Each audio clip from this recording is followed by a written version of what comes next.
नमस्कार, India news देख रहे हैं आप और मैं हूं आपके साथ सचिन दुबे। शुरुआत करेंगे बड़ी खबर के साथ। बड़ी खबर, अहम जानकारी आपकी टीवी स्क्रीन पर। विधानसभा उपचुनाव का रण, जी हां, और विधानसभा उपचुनाव के रण का आगाज हो चुका है। 3 सीटों के लिए वोटिंग आज है और इसी को लेकर तमाम तैयारियां लगातार कई दिनों से की गई थी। सुबह 7 बजे से मतदान शुरू हो चुका है। कोरोना गाइडलाइंस का रखा जा रहा है विशेष तौर पर ध्यान। ये बड़ी खबर, अहम जानकारी। बिना मास्क मतदान नहीं करने दिया जाएगा। सभी मतदान केंद्रों को किया गया है सैनिटाइज। प्रॉपर सैनिटाइज करने के बाद, लोगों का थर्मल स्कैनिंग करने के बाद ही उन्हें आगे प्रवेश करने दिया जा रहा है। सुबह 7 बजे शुरू हुआ मतदान। ये बड़ी खबर, अहम जानकारी हम आपको बता रही हैं। बड़ी खबर से रूबरू करा रही हैं, जहां पर मतदान केंद्रों पर सुरक्षा बल भी तैनात है। कोई लापरवाही की गुंजाइश नहीं है। कुल 7,43,802 वोटर्स जो हैं वो डालेंगे वोट। 3,80,192 पुरुष मतदाता हैं और 3,63,610 महिला मतदाता हैं। तो ये एक बड़ी खबर, अहम जानकारी हम आपको बता रहे हैं। इलेक्शन से जुड़ी हुई उपचुनाव का रण का आगाज हो चुका है। विधानसभा उपचुनाव का रण है। कोरोना गाइडलाइंस का रखा जा रहा है विशेष तौर पर ध्यान, क्योंकि लापरवाही आपकी जान ले सकती है। और जब चुनाव का आगाज हुआ है तो ऐसे में विशेष तौर पर, खास तौर पर ध्यान रखना बहुत ही जरूरी है। इसलिए मतदान केंद्रों पर पुख्ता इंतजाम किए गए हैं। तमाम जानकारी के लिए हमारे साथ शैलेंद्र जुड़े हुए हैं। शैलेंद्र, फिलहाल उपचुनाव के रण का आगाज हो चुका है। सुबह 7 बजे से वोटिंग शुरू हो चुकी है। फिलहाल और वर्तमान की तस्वीरें क्या हैं?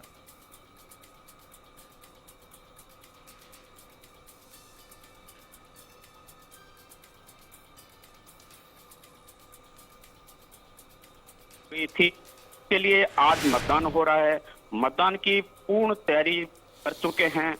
चुनाव आयोग द्वारा 417 बूथ हैं, जहां पे 151 इस बार बूथ बढ़ाए गए हैं। तमाम बूथों पर सुरक्षा व्यवस्था की पुख्ता व्यवस्था की गई। कहीं कहीं संवेदनशील जो बूथ हैं वहां पे बीएसएफ के जवान भी लगाए गए हैं।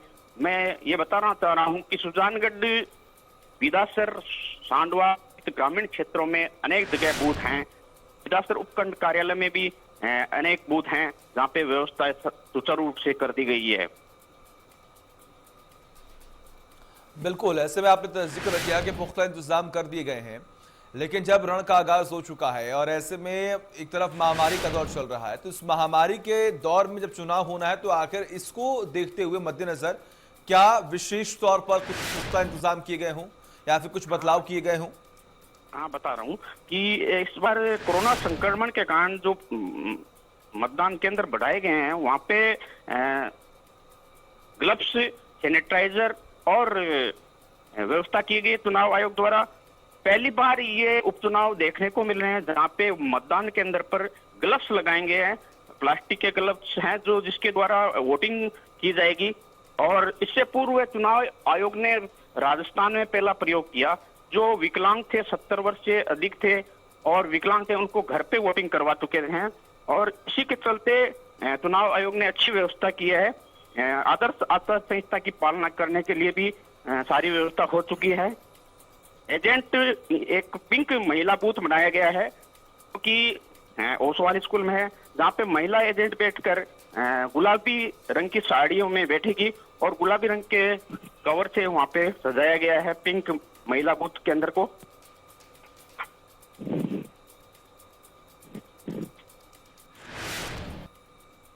बिल्कुल शैलेंद्र, ऐसे में देखिए, अगर हम बात करें तो आज तमाम तस्वीरें स्पष्ट होंगी और प्रत्याशियों के लिए तमाम कई दिनों से जितने बड़े नेता उनकी तरफ से लगातार चुनाव प्रचार किए जा रहे थे, लेकिन ऐसे में कई बड़े आरोप भी लग रहे थे कि एक बड़ी लापरवाही देखने को मिल रही है। चुनाव को स्थगित करना चाहिए इस महामारी के दौर में। आपको क्या लगता है, क्या इस महामारी के दौर में चुनाव कराना कितना सही, कितना गलत होने वाला है? शैलेंद्र, क्या आपको मेरी आवाज मिल रही है?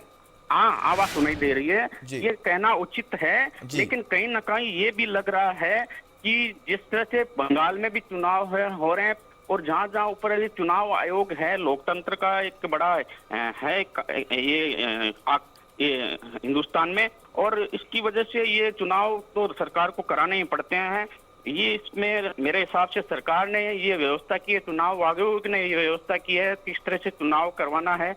हालांकि महामारी है, इस बार दूसरी लहर भी है और लोगों में कहीं ना कहीं कुछ भय भी है मतदान को लेकर कि जाए नहीं जाए, लेकिन मतदान करने वाले मतदान करेंगे ही, ये मेरा विश्वास है। और मैं ये कह रहा था कि सुजानगढ़ में जिस तरह से बड़ी बड़ी रैलियां हुई हैं, माननीय मुख्यमंत्री जी ने भी बड़ी रैली को संबोधित किया, भाजपा के नेताओं ने, केंद्रीय मंत्री के नेतृत्व के नेताओं ने भी यहाँ पे रैली की। वहीं दूसरी ओर आरएलपी के सुप्रीमो हनुमान बेनीवाल ने भी बड़ी रैली आयोजित की। बिल्कुल, ऐसे में अगर हम बात करें खासतौर पर सुजानगढ़ विधानसभा क्षेत्र की, तो सुजानगढ़ विधानसभा क्षेत्र में अभी तक फिलहाल कितने केंद्र बनाए गए हैं? एक केंद्र पर कितने कर्मचारियों की जो तैनाती है वो यहाँ पर कर दी गई है? जी मैं बताना चाह रहा हूँ जी कि ये 417 मतदान केंद्र है, उसमें मतदान केंद्रों पर पूरी व्यवस्था की गई है। वहाँ पे सारे मतदान केंद्र पर पुलिस व्यवस्था, पोलिंग जो ऑफिसर्स है वहाँ पे तैनात हैं, वो वोटिंग कराने के लिए एकदम तैयार हैं। मतदान अधिकारी, मतदाता, पुलिसकर्मी राज्य सरकार द्वारा कोविड के संबंध में नई गाइडलाइन के तहत सख्ती से पालन करते हैं मतदान कार्य करवाएंगे, ये भी है। बिल्कुल, सामाजिक दूरी बनाते हैं, इसकी पालना की जाएगी, ये भी वहाँ पे लिखा हुआ है। जी बताएं। बिल्कुल शैलेंद्र, ऐसे में देखिए हमने देखा है जब भी कई चुनाव होता है किसी भी विधानसभा क्षेत्र में, तो वहां पर तमाम तैयारियों के साथ साथ एक हेल्पलाइन नंबर भी जारी की जाती है। क्या यहाँ पर भी कोई हेल्पलाइन नंबर जारी की गई है कि अगर कोई लापरवाही हो या फिर कोई भी कुछ चूक हो तो उसके बारे में उस हेल्पलाइन नंबर पर कॉल कर जानकारी दी जा सकती हो? जी मैंने उपखंड अधिकारी जो कि मुख्य अधिकारी है यहाँ पे उनसे बात की है। तमाम मतदान केंद्रों पर इस तरह के पोस्टर लगाए गए हैं। मैं आपको कुछ देर बाद में उस सीन उपलब्ध कराऊंगा। बिल्कुल, ऐसे में अगर हम बात करें तो मुद्दे क्या कुछ होने वाले? देखिए मुद्दा बेहद अहम होने वाला है क्योंकि चुनाव हो और मुद्दा विहीन चुनाव ना होना ही ज्यादा अच्छा होता है। लेकिन फिलहाल आम जनता के बीच में कौन कौन से वो बड़े मुद्दे हैं जिसको लेकर, जिसकी प्राथमिकता के तौर पर आज चुनाव होने वाला है? मैं बताता हूँ जी, मैं बताना चाह रहा हूँ राजस्थान की ये सबसे बड़ी हॉट सीट है अभी उपचुनाव में। यहाँ पे दिग्गज नेता स्वर्गीय मास्टर भंवरलाल के निधन से ये रिश्त होती, क्योंकि ये सुजानगढ़ का एक ऐसा क्षेत्र है जो कि कला और सांस्कृतिक धरती की विरासत रही है। यहाँ पे धरती दौरा के रचयिता कन्हैयालाल सेठिया और स्वर्गीय खेमचंद प्रकाश जो महान संगीतकार थे यहीं के थे। वहाँ ये सीट वैसे कला और संस्कृति की भी रही है, विरासत रही है। और यहाँ पे स्वर्गीय मास्टर भंवरलाल बड़े नेता थे जो पिछले दिनों में निधन हो गए। उसकी वजह से ये अभी यहाँ पे एक फोकस है बड़ी उपचुनाव को लेकर। ठीक है, बिल्कुल शैलेंद्र, आपका बहुत बहुत शुक्रिया तमाम जानकारी के लिए। लगातार नजर आप बनाए रखिए क्योंकि इंडिया न्यूज राजस्थान पर ये बड़ी कवरेज जो है वो लगातार जारी है। और हमारे साथ हमारे सहयोगी दिनेश चौहान सहाड़ा से जुड़े हुए हैं। सहाड़ा में क्या हलचल है, क्या सुगबुगाहट देखने को मिल रही है दिनेश?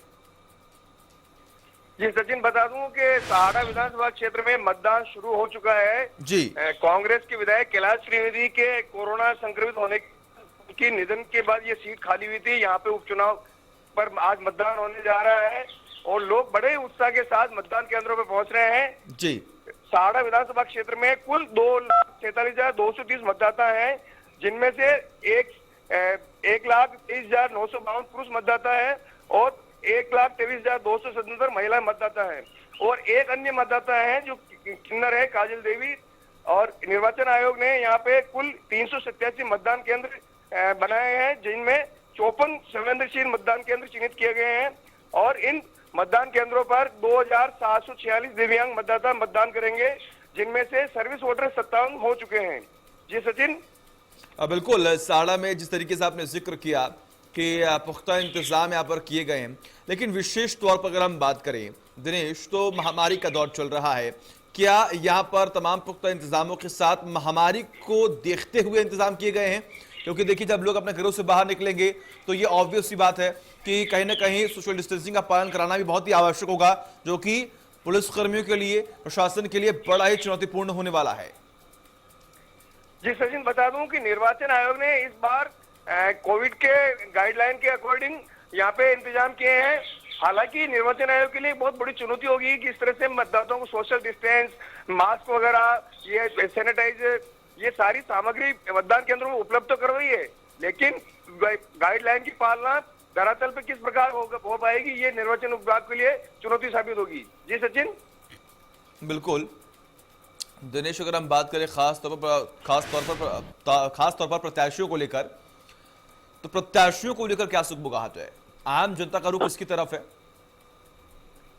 सचिन, बता दूं कि सहाड़ा विधानसभा के रण में 8 उम्मीदवार अपना भाग्य आजमा रहे हैं, जिनमें कांग्रेस से दिवंगत विधायक कैलाश त्रिवेदी की पत्नी गायत्री देवी त्रिवेदी है और भाजपा से पूर्व मंत्री डॉक्टर रतनलाल जाटे, जो कोरोना संक्रमित होकर जयपुर में अपना इलाज करवा रहे हैं, और आरएलपी जो हनुमान बेनीवाल की पार्टी है, वो इसमें इस मुकाबले में कड़ी टक्कर दे रही है। भाजपा और कांग्रेस के लिए सिरदर्द साबित हो रही है आरएलपी, जिससे बद्रीलाल जाट अपना भाग्य आजमा रहे हैं।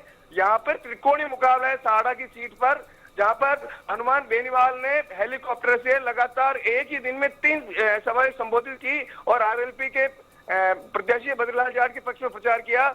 अन्य जो प्रत्याशी हैं वो भी चुनाव मैदान में है जरूर, लेकिन उनका अभी तक कोई प्रभाव यहाँ पे सहाड़ा की सीट पर देखने को नहीं मिला है। कुल मिला के बता दें कि तीनों प्रभावशाली उम्मीदवार कांग्रेस, भाजपा और आरएलपी से चुनाव मैदान में डटे हुए हैं। जी सचिन। जी बिल्कुल, ऐसे में अगर हम बात करें दिनेश, आपने जिक्र किया महामारी का दौर के पुख्ता इंतजाम कर लिया, प्रत्याशियों के बारे में हमने बातचीत की, लेकिन अब बात करते हैं मुद्दों की। आखिर इस बार आम जनता की प्राथमिकता क्या है? किन प्राथमिकताओं के तहत इस बार का चुनाव होने वाला है? जनता किसे चुनने वाली है? सचिन, आपकी आवाज साफ है, आप सवाल दोहराएंगे? जी बिल्कुल दिनेश, क्या आपको मेरी आवाज मिल रही है? हाँ, आप मिल रही है। बिल्कुल दिनेश, मेरा सवाल आपसे यहाँ पर यह है कि हमने इस महामारी के दौर में क्या कुछ पुख्ता इंतजाम किए थे, इसके बारे में बातचीत की, प्रत्याशियों के बारे में बातचीत की, लेकिन फिलहाल अब बात करते हैं मुद्दों को लेकर, क्योंकि जनता की प्राथमिकता के हिसाब से ही आम जनता चुनाव मतदान करती है। तो इस बार जमीनी स्तर पर क्या कुछ मुद्दे हैं? सहाड़ा सीट राजस्थान के में सबसे हॉट सीट मानी गई। जब से यहाँ पे पीतलिया प्रकरण में जो ओडी बम सामने आया था, उसके बाद पूरे राजस्थान के राजनीतिक गलियारों में इस सीट को लेकर चर्चा बनी रही। इसके बाद ही जब जोगेश्वर गर्ग का जो भाजपा के मुख्य सचेतक हैं, उन्होंने गंगापुर से लेकर बेंगलोर तक पीतलिया को रगड़ने की बात कही ऑडियो में, तो वो वायरल हुआ। इसी के साथ में जब पीतलिया को सरकार के इशारे पर घर में ही कैद कर क्वारंटाइन कर दिया गया, जांच के नाम पर, मतलब कोरोना गाइडलाइन के तहत उन्होंने जांच नहीं करवाई थी। इसको लेकर कुल मिला के सहाड़ा सीट पूरे राजस्थान के उपचुनाव में हॉट सीट साबित हुई। जी सचिन। बिल्कुल, ऐसे में दिनेश देखिए, तमाम मुद्दे जो हैं बहुत ज़रूरी होते हैं, क्योंकि मुद्दे होंगे तभी प्रदेश में सही तरीके से चुनाव होगा, और चुनाव होने के बाद जब सही प्रत्याशी चुना जाएगा तो आने वाले वक्त में क्षेत्र जो है वो विकास की राह पर आगे बढ़ेगा। लेकिन फिलहाल अगर हम बात करें तो ऐसे में तमाम कई आरोप ये भी लग रहे थे कि इस बार का चुनाव जो है वो आखिर हो क्यों रहा है, क्योंकि महामारी का दौर चल रहा है और राजस्थान में भी हालात जो है बहुत खराब है, खासतौर पर संक्रमण को लेकर। संक्रमण यहाँ बहुत तेजी से फैल रहा है। तो ऐसे में क्या विपक्षी पार्टियों की तरफ से या फिर सरकार की तरफ से इस चुनाव को पोस्टपोन करने की बात कहीं भी यहाँ पर की गई हो?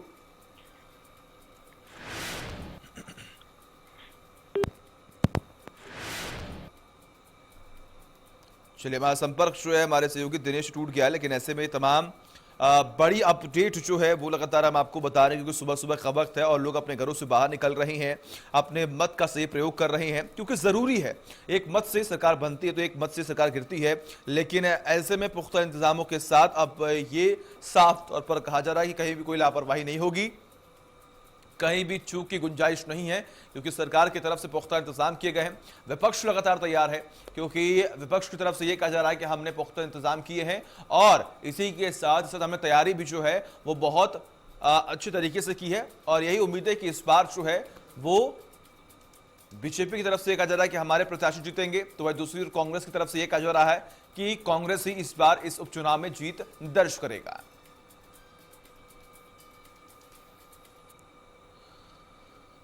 और अब आपको बताते हैं कि इस बार के इस चुनावी रण में आखिर वो कौन कौन से चेहरे हैं जिनकी किस्मत आज कैद होने वाली है और उनका फैसला आम जनता करेगी। तो ये फिलहाल आप देख पा रहे हैं रतनलाल जाट वर्सेस गायत्री देवी, सीट सहाड़ा है ये। और इसी के साथ ही साथ आगे बढ़े हैं तो आप देख पा रहे हैं राजसमंद से दीप्ति माहेश्वरी के साथ तनसुख बोहरा जो कि कांग्रेस से हैं। राजसमंद सीट पर ये दो प्रत्याशी जो हैं वो चुनावी मैदान में हैं।